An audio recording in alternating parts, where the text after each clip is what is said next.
Yaku minasan, welcome back again with Mr. K di sini. Ngelihat Ark Wano Kuni yang udah hampir beres dan salah satu pulau yang bakalan dikunjungi selanjutnya kemungkinan adalah Pulau Elbaf. Makanya kayaknya bakalan menarik kalau Mr. K bikinin dulu konten 3N alias ngobrol ngalor ngidul seputar Pulau Elbaf. Mumpung Mr. K sendiri lagi ada waktu kosong, jadi langsung aja ya gaskan kita bahas Pulau para raksasa ini. Soalnya entah bener atau enggak, Mr. K curiga bakalan ada senjata kuno atau senjata yang mungkin berhubungan sama nikah di sana. Gimana? Menarik bukan? So, tanpa banyak basa-basi lagi, kita langsung aja ke kontennya, ge. Let's go!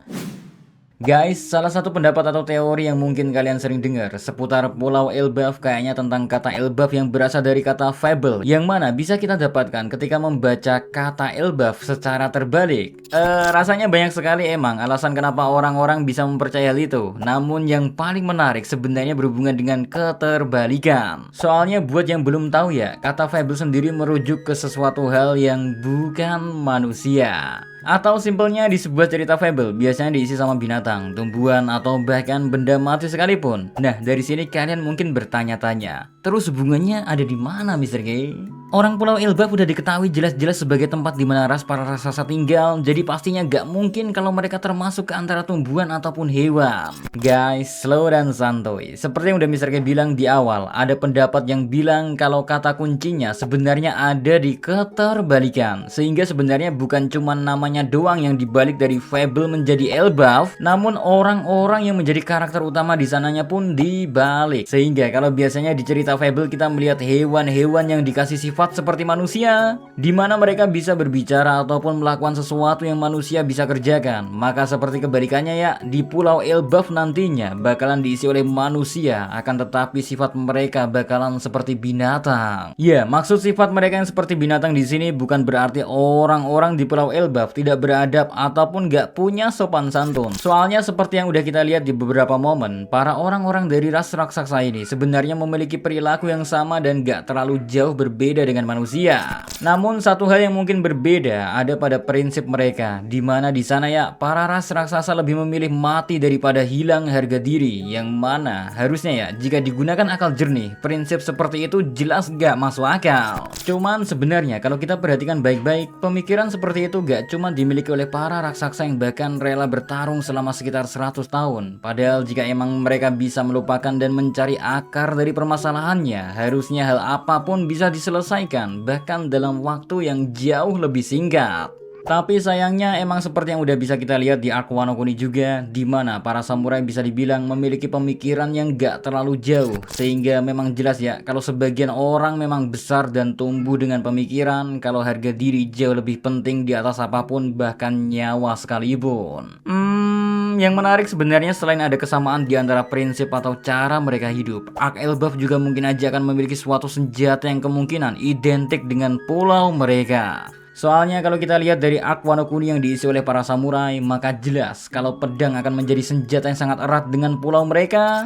Lalu disinilah poin pentingnya guys, dimana anehnya ya, kalau kita tarik ke mitologi tempat Elbaf dibuat, kemungkinan besar setelah dikasih tahu ada seorang pangeran Elbaf bernama Loki yang sempat terlihat jatuh cinta kepada Lola. Namun sayangnya cinta itu harus bertepuk sebelah tangan. Lalu kita semua tahu kalau ada seorang dewa dari Nordik juga yang memiliki nama Loki, dan Nordik sendiri sebenarnya jadi salah satu keyakinan paling populer di antara bangsa Viking. Yang mana Viking sendiri jelas menjadi salah satu referensi dari para ras raksasa yang selalu terlihat dari dandanannya aja ya, mencerminkan bagaimana seorang Viking di dunia nyata. Tapi sebenarnya bukan hal itu yang menjadi fokus utamanya guys. Soalnya kalau tadi kita udah tahu ternyata Ark Wano Kuni dan Ark Elbaf kemungkinan akan memiliki persamaan. Kalau di negeri Wano kita ketahui ada dewa pedang bernama Ryuma, sedangkan di Elbaf sendiri ternyata ada seorang Loki yang kalau dilihat dari senjatanya ya, biasanya dia terlihat menggunakan sebuah tombak. Hal yang mungkin terbilang cukup unik karena Viking sendiri atau bahkan ras raksasa harusnya gak terlalu berhubungan dengan senjata itu. Gak seperti para samurai yang emang selalu dikaitkan menggunakan senjata pedang. Walau emang sebenarnya hal itu pun bukan berarti gak berhubungan sama sekali, karena pada kenyataannya juga ya ada sebuah senjata yang dinamai tombak Viking, yang mana sebenarnya ada beberapa dari mereka yang emang menggunakan senjata itu. Cuman yang menjadi tanda tanya, entah mengapa kata tombak tombak terasa terlalu berhubungan dengan negeri Elbaf. Soalnya kalau kalian ingat Big Mom sendiri aja ya, pernah menggunakan sebuah serangan yang bernama Spear of Elbaf, yang mana hal itu sangat mirip dengan serangan kombinasi dari Dory dan Brogy. Lalu ditambah Big Mom sendiri aja udah memiliki hubungan yang sangat erat dengan Pulau Elbaf, makanya keanehan ini menjadi semakin mengusik rasa penasaran. Apalagi setelah kita lihat kalau dulu ya, di awal pengenalan tentang sosok bernama Sun God Nika oleh Wushu, kita tahu kalau gambaran atau siluet yang diperlihatkan pertama kali adalah seorang berbayang hitam dengan menggunakan pedang di tangan kanannya, sementara di tangan lainnya dia terlihat memegang sebuah tombak. Ya, hal yang rasanya menjadi sebuah kebetulan, dimana gak lama dari situ ya kita juga dikasih tahu kalau Luffy adalah orang yang memakan buah iblis Hitonomi Mythical Zoan model Niga. Yang mana kalau kita hubungkan dengan gambar itu, maka hal yang terpikir di kepala langsung ya, mungkinkah Luffy bakalan menggunakan senjata yang sama? Sehingga ternyata nantinya saat kita dikasih lihat udah sampai ke negeri para raksasa ini, mungkin salah satu senjata paling suci dan dijaga di sana nantinya akan berbentuk tombak, dan senjata itu ya akan sempat dipegang oleh Luffy. Karena meski pada awalnya Luffy tertarik pada suatu senjata, namun ya tetap aja ya Old Bakasenjo bukanlah tipe yang bisa bertarung menggunakan senjata, sehingga rasanya sulit untuk membayangkan sosok Luffy akan terus-menerus membawa senjata di pertarungan selanjutnya nantinya. Soalnya kita aja udah sering ngeliat setiap Luffy membawa sebuah senjata, cara dia menggunakannya aja jauh dari kata mahir atau at least bisa. Karena jelas buat kita ya yang gak ngerti aja bisa langsung tahu kalau Luffy gak cocok dengan sebuah senjata. Namun yang menjadi pertanyaan, mungkinkah senjata berbentuk tombak itu nantinya malah dikasih konfirmasi kalau barang itu adalah senjata kuno? Soalnya kita sendiri udah sering jadi korban info hoax dari pemerintahan dunia, karena mereka sendiri yang nyatanya suka menutup-nutupi sesuatu. Makanya mungkin aja kalau ternyata seluruh senjata kuno yang ada di negeri One Piece sebenarnya gak hanya 3, melainkan ada sebuah senjata kuno lagi yang mana bisa aja saat ini posisinya udah berada di pihak pemerintahan dunia. Lalu agar para warga berhenti mencari atau mengetahui tentang keberadaan tombak itu ya disamarkan beritanya alias gak dikategorikan senjata kuno. Maka bisa aja ya itu alasan mengapa pemerintahan dunia ingin menutup-nutupi perihal senjata kuno yang mungkin aja ada di negeri Elbaf.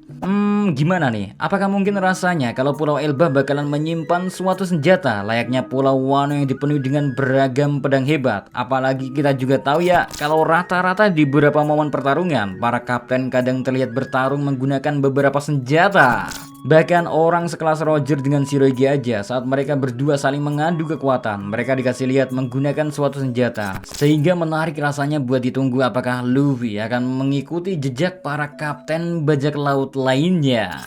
Atau mungkin aja Luffy sama sekali gak tertarik dengan yang namanya senjata-senjata. Waduh. Oke lah, yang pasti kayaknya cukup sekian aja dulu buat konten 3N alias konten ngawur ini. See you again next time. Madia Sekaramelo, stay safe everyone. Salam Animania. Jadi tadi siang gue tuh dapat kiriman paket. Ternyata dari bos gue nih, udah sampai coy. Beliau ngirimin gue poster Bounty yang terbaru untuk Luffy, Lau, dan Kid ya kan. Ya, ada 3 lembar. Jadi kita bakal lihat kayak mana ya kan posternya, biar kalian juga tahu realnya kayak mana, biar nggak bingung. Oke? Mari kita buka guys. Ya. Ini ada sedikit. Nah, ada Lau guys. Oke? Ini adalah Yonko terbaru kita guys. Ya, bagi di Luffy. Dengan gilimannya dia. Ini tahan air guys. Jadi ya gue nggak tahu sih kalian misalnya mau naruh ini poster di mana ya kan. Cuman kalau misalnya kalian kecipratan air pun atau gimana, ini poster pasti bakal aman banget. Lu lihat deh dari coloringnya ini, perintannya bagus. Coy, lu nggak bakal kecewa sih lu beli ini poster. Oh no, gue bukannya nyuruh kalian biar beli, cuman ini keren sih, nggak kalah coy sama poster-poster yang biasa kalian untuk poster waifu yang kalian bisa beli dengan harga ratusan ribu. By the way, ini di bawah 50.000 guys untuk per satu posternya. Ini keren. Oke.